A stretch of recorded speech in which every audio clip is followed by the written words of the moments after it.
पूछेंगे आपसे तो मोदी की गवर्नमेंट को 2015 नेशनल फैमिली हेल्थ सर्वे की रिपोर्ट गई।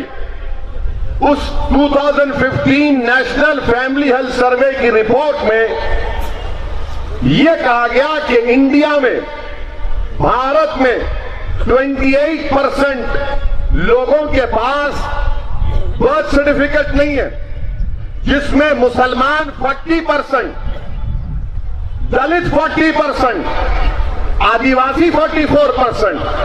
जितने लोगों ने यहां पर हाथ उठाया वो डेटा सही है। अब आपके पास बर्थ सर्टिफिकेट नहीं है, कल आप जाकर बर्थ सर्टिफिकेट निकालेंगे तो आपको कलेक्टर के पास या ज्वाइंट कलेक्टर के पास आपकी कार्रवाई जाएगी, फाइन भरना पड़ेगा। पूरे हैदराबाद में, हैदराबाद सिटी में पूरे वकीलों की ईद हो रही। वकीलों के पास लोग जा रहे, मेरा बर्थ सर्टिफिकेट बनाओ। ग्रेटर हैदराबाद म्युनिसिपल कॉर्पोरेशन में लोग रिश्वत दे रहे, मेरा बर्थ सर्टिफिकेट बनाओ। तो मैं ये क्या कह रहा हूं कि गरीबों का प्रॉब्लम है, पैसे वालों का प्रॉब्लम नहीं है, दौलतमंदों का प्रॉब्लम नहीं है, ये गरीबों का प्रॉब्लम है। 40% दलित के पास बर्थ सर्टिफिकेट नहीं है, 44% आदिवासियों के पास बर्थ सर्टिफिकेट नहीं है। नरेंद्र मोदी अपनी डिग्री को नहीं दिखाते लोगों के सामने। इंडिया के प्राइम मिनिस्टर का एजुकेशन क्वालिफिकेशन यह है कि उनके पास एमए की एंटायर पॉलिटिकल साइंस की डिग्री है। वो डिग्री नहीं दिखाते, मगर भारत की जनता को कह रहे हैं कि बर्थ सर्टिफिकेट दिखाओ। मैं आपसे इसलिए कह रहा हूं, यह गरीबों का मसला है, गरीब पिसा जाएगा इसमें। और नरेंद्र मोदी की सरकार एंटी पोर है, एंटी मुस्लिम है, एंटी दलित है, एंटी आदिवासी है, ये गरीबों के खिलाफ है। ये एनपीआर भारत के गरीबों के खिलाफ है। और क्यों एनपीआर कर रहे हैं आप? क्या डेटा निकलेगा उसमें? कुछ भी नहीं निकलेगा। एनआरसी करने के लिए एनपीआर हो रहा है। और यकीनन मैं तेलंगाना के चीफ मिनिस्टर से भी मुतालबा करता हूं कि आपका वेलकम करते हैं कि उन्होंने कहा कि हम असेंबली में तेलंगाना की कैबिनेट ने सीएए के खिलाफ रेजोल्यूशन पास किया। हम इस बात को डिमांड करते हैं, मुतालबा करते हैं, रिक्वेस्ट करते हैं कि तेलंगाना में एनपीआर पर स्टे लगना चाहिए, जिस तरह केरला की गवर्नमेंट ने स्टे लगाया। एनपीआर रुकेगा तो एनआरसी नहीं होगा, अगर एनपीआर होगा तो याद रखिए एनआरसी होगा। हम आंध्रा के चीफ मिनिस्टर को समझना चाहिए, समझना चाहिए ये गरीबों का मसला है। एनपीआर पर आप स्टे लगाओ। और नरेंद्र मोदी की हुकूमत हर महाज पर नाकाम, कोई काम नहीं कर सकते। बार बार आप देखो, जामे मिलिया दिल्ली की यूनिवर्सिटी, लाइब्रेरी में घुस के पुलिस मारती है बच्चों को, लाइब्रेरी के अंदर, और फिर सीसीटीवी कैमरा को तोड़ती है मार के। और फिर ये बीजेपी प्रो जो मीडिया है वो आके बोलते नहीं, बच्चों के हाथ में पत्थर था, मुंह को बन रहे थे। अरे जब टीयर गैस फेंके जा रहे थे तो क्या करेंगे? मुंह को नहीं बनेंगे कुछ। एक बच्चे के हाथ में दिखाए पत्थर है, पत्थर नहीं है, वो उसका बटुआ है, वो दिखा दिए। यूनिवर्सिटी में घुस के मारे। एक मुसलमान बच्चा एलएलएम के सेकेंड ईयर का, जिसका नाम मिनाजुद्दीन है, उसको दिल्ली पुलिस ने इतना मारा कि उसकी एक आंख गायब हो गई, एक आंख अंधा हो गया उन्हें। बिहार का गरीब बच्चा, कौन पूछेगा उसको? जेएनयू में घुस के बच्चों को मारे। अलीगढ़ मुस्लिम यूनिवर्सिटी में टीयर गैस एक यूनिवर्सिटी के बच्चे के हाथ पे गिरा तो उसका हाथ काटना पड़ा। उत्तर प्रदेश में 20 दिसंबर को, 28 दिसंबर को प्रोटेस्ट हुआ, उसमें वायलेंस हुआ, तशद्दुद हुआ, हम उसकी मजम्मत किए। मगर उत्तर प्रदेश के चीफ मिनिस्टर ने कहा इसका बदला लेंगे। और उसके बाद 24 मुसलमानों को गोली मारकर हलाक कर दिया गया। 24 Muslims were shot dead by the Uttar Pradesh police. उसमें 24 में 21 या 22 तो 25-26 साल के बच्चे थे, नौजवान बच्चे। आप बताइए, एक बच्चा बिजनौर में अपने 7 महीने के बच्चे के लिए दूध लेने के लिए गया तो उसकी लेफ्ट आई में पुलिस की गोली लगी, उन्हें वहीं ढेर हो गया, मर गया। एक बच्चा आईएएस की तैयारी कर रहा है, पुलिस अरेस्ट करके लेके जाती और दूसरे मोहल्ले में उसकी लाश मिलती है और उसके जिस्म पर 3 गोलियां सीने में और पीठ में। ये क्या जुल्म हो रहा है? नरेंद्र मोदी इसके बारे में बात नहीं करते। जस्टिस सुदर्शन रेड्डी, उस वक्त आंध्र प्रदेश हाई कोर्ट के जज, बाद में सुप्रीम कोर्ट के जज होकर रिटायर हुए, वो Uttar Pradesh fact finding committee लेकर गए। जस्टिस सुदर्शन रेड्डी ये अल्फाज कह रहे कि उत्तर प्रदेश के मुसलमानों के साथ टारगेटिंग हुआ है, डिस्क्रिमिनेशन हुआ है। जस्टिस सुदर्शन रेड्डी के सामने एक बच्चा आकर 14 साल का 14 इयर्स का बच्चा आकर अपना शर्ट दिखाता है और कहता है कि शर्ट पर जो खून के धब्बे नजर आ रहे, मुझे पुलिस स्टेशन में पुलिस ने गरम गरम रॉड मेरे पीठ पर लगाए, उससे खून निकला। ये जुल्म हो रहा है। अब 24 लोग मर गए, 24 में 21 लोगों को अब तक पोस्टमार्टम की रिपोर्ट उनकी फैमिली को नहीं मिली। ये उत्तर प्रदेश के चीफ मिनिस्टर गोली की बात करते हैं, कॉन्स्टिट्यूशन पर ओथ लेते हैं और बदले की बात करते हैं। दिल्ली का इलेक्शन हो रहा है, दिल्ली के इलेक्शन में मोदी कैबिनेट का मिनिस्टर अनुराग ठाकुर वो मीटिंग में कहता है कि गोली मारो देश के गद्दारों को। उसके बाद 3 लोग गोली मारते। जामे मिलिया में 30 जनवरी के दिन बापू का, महात्मा गांधी का कत्ल हुआ था। जामे मिलिया के बच्चे जुलूस निकालते तो एक बच्चा जिसका नाम राम भक्त है वो गोली चलाता। जम्मू का एक मुसलमान बच्चे के हाथ में गोली लगती। गोली लगने के आधे घंटे के अंदर मीडिया ये रिपोर्ट करता कि राम भक्त जुवेनाइल है, अडल्ट नहीं है। जुवेनाइल है, अडल्ट नहीं है। शाहीन बाग के सामने एक शख्स फायरिंग करता है और कहता है कि ये देश हिंदुओं का है। अब आप मेरे को बताइए, ये बीजेपी का इंसाफ देखो आप। जामे मिलिया में गोली मारे तो बच्चा जुवेनाइल। कर्नाटका बीदर में शाहीन स्कूल में ड्रामा होता है।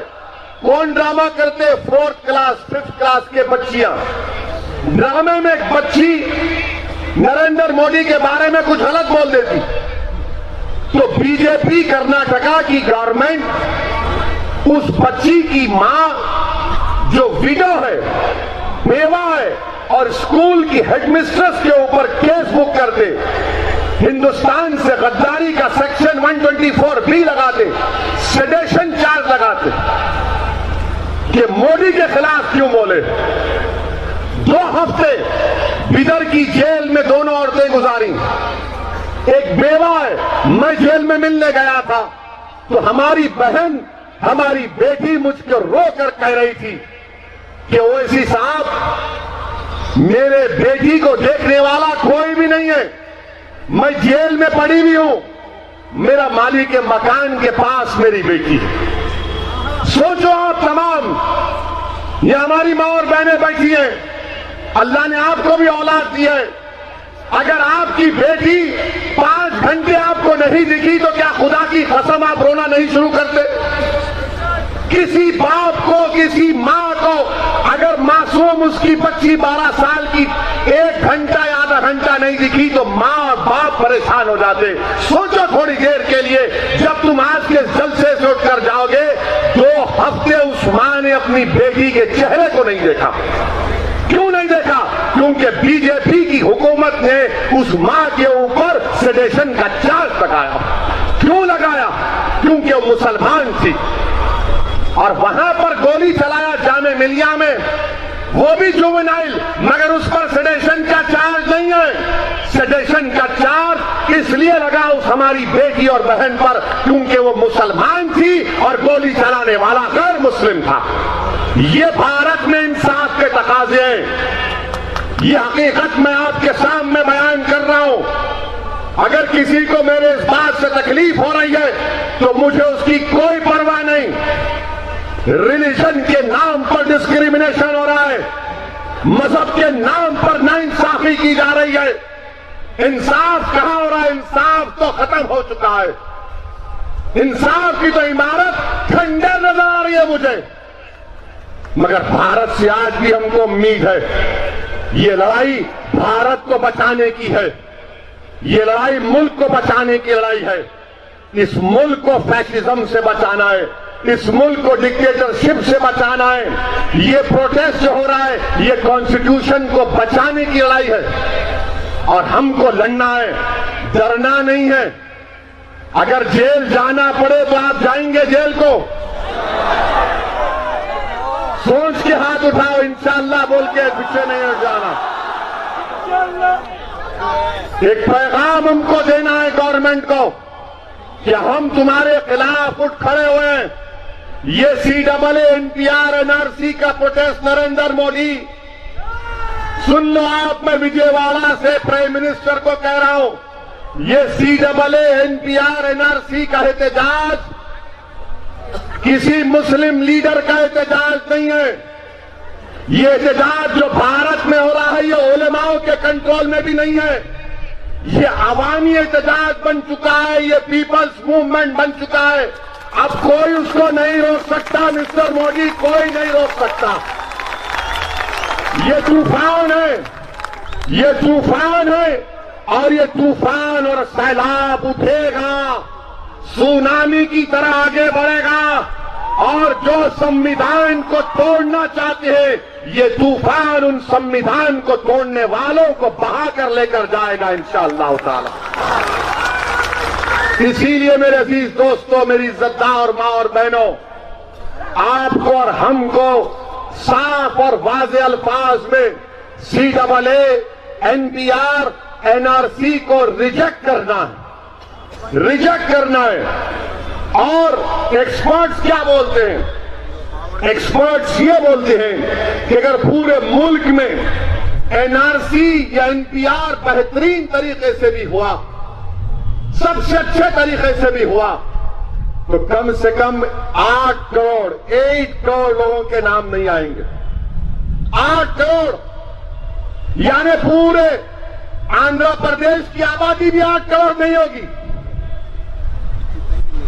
बताओ आप, आंध्र तेलंगाना मिलाए तो 8 करोड़ होंगे। 8 करोड़ लोगों के नाम नहीं आएंगे। क्या करेंगे वो लोग? और लोग बोलते मुसलमान क्यों एहतजाज कर रहा है? अरे मुसलमान इसलिए एहतजाज कर रहा है कि कल अगर मेरा नाम नहीं आया और चंद्रबाबू नायडू का नाम नहीं आया तो चंद्रबाबू नायडू को भी तकलीफ होगी, मगर अल्टीमेटली चंद्रबाबू नायडू को CAA में सिटीजनशिप मिल जाएंगी, असदुद्दीन ओवैसी को नहीं मिलेगी। क्योंकि मैं मुसलमान हूं, वो हिंदू है। ये CAA का कानून है। ये रियलिटी बयान कर रहा हूं, हंसने के लिए नहीं कह रहा हूं। उनको भी तकलीफ उठाना पड़ेगा, मगर मुझे तकलीफ क्या उठाना पड़ेगा कि मुझे बांग्लादेशी बोल दिया जाएगा, मुझे पाकिस्तानी बोल दिया जाएगा और मेरा कोई नहीं होगा। आसाम में ऐसा ही हो रहा है। 5 लाख मुसलमान आज परेशान हैं। आज हम आराम से बैठकर ये जलसा सुन रहे हैं, मगर अपने दिलों पर जोर डालो। अगर अल्लाह ने आपको अपने सीनों में धड़कता हुआ दिल दिया है, अगर तुम्हारे दिलों सीनों में इंसानियत जिंदा है, तो सोचो वो 5 लाख आसाम के मुसलमानों के बारे में, उनका क्या दिन के दिल पर गुजर रही होगी। वो देख रहे हैं कि वो हिंदू है, उसको सिटीजनशिप मिलेगी, मैं मुसलमान हूं, मुझे नहीं मिलेगी। सोचो आप क्या पैगाम नरेंद्र मोदी की गवर्नमेंट दे रही है। मेरे अजीज दोस्तों और बुजुर्गों, इस मुल्क को जब हमने आजाद करवाया था तो हमने ये नहीं देखा था कि कौन हिंदू है, कौन मुसलमान है, कौन ईसाई है, कौन सिख है, कौन बौद्ध मजहब का है।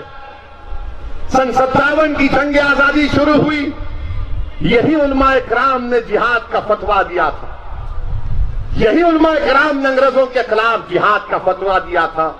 और मौर्रख लिखता है उन उलमाए किराम, उन गय्यूर उलमाओं ने अपने फतवे की सियाही सूखने से पहले अपनी जान को कुर्बान कर दिया, अपनी जान को कुर्बान कर दिया। काला पानी की सजा अल्लामा फजल खैराबादी को उठाना पड़ा, रेशमी रुमाल की तहरीक और माल्टा की जेल की तकालीफ और मुसीबतों का सामना हमारे उलमाओं को करना पड़ा। जब कहां थी आरएसएस, जब कहां थी बीजेपी, मोदी, जनसंघ, कोई नहीं थे। सही कहा अमीर जमात इस्लामी ने कि जब अंग्रेजों के खिलाफ लड़ाई लड़ी जा रही थी तो जेल में बैठे एक शख्स ने माफीनामा लिख कर दिया था। एक नहीं, चार लव लेटर लिखे थे, चार अंग्रेजों को लिखा था, your lordship, your excellency, please forgive me.